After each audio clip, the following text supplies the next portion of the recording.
Ya, pemirsa, Rutan kelas 1 Palembang menggelar apel bersama dan ikrar pemasyarakatan bersih dari HP legal, narkoba, dan penipuan. Penghormatan kepada pembina apel.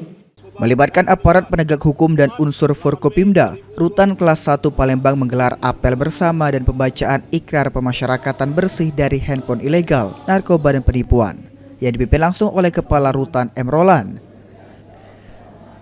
Hadir juga dalam apel ini Kepala BNNP Sumsel diwakili oleh Kabak Umum BNNP Sumsel Kombes Pol Marzuki, Kasat Narkoba Polrestabes Palembang, dan Ramil serta Ahmad Ilir Barat 1 dan juga unsur organisasi masyarakat hingga awak media. Apel bersama dan pembacaan ikrar ini merujuk dari surat Dirjen Pemasyarakatan tentang instruksi penguatan pengawasan pemasyarakatan bersih dari handphone ilegal, narkoba, dan penipuan. Untuk masyarakat. Oke.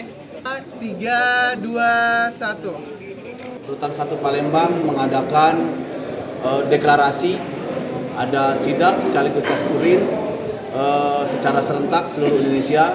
Alhamdulillah di Rutan 1 Palembang kami sinergi dengan atas arahan pimpinan, ada dari pemerintahan, ada hadir Pak Camat, kemudian dari Polrestabes, Pak Kasat Narkoba, dari KBNN, kemudian juga hadir dari Dan Ramil, serta awak media juga secara transparan kami mengundang.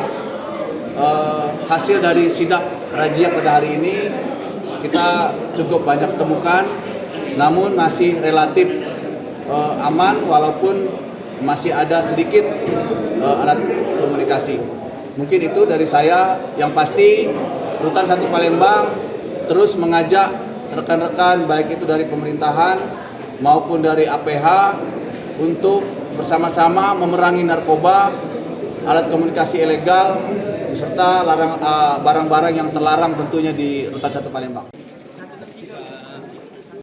Usai melakukan apel dan ikrar, petugas gabungan melanjutkan dengan penggeledahan di sejumlah kamar hunian warga binaan di Rutan kelas 1 Palembang.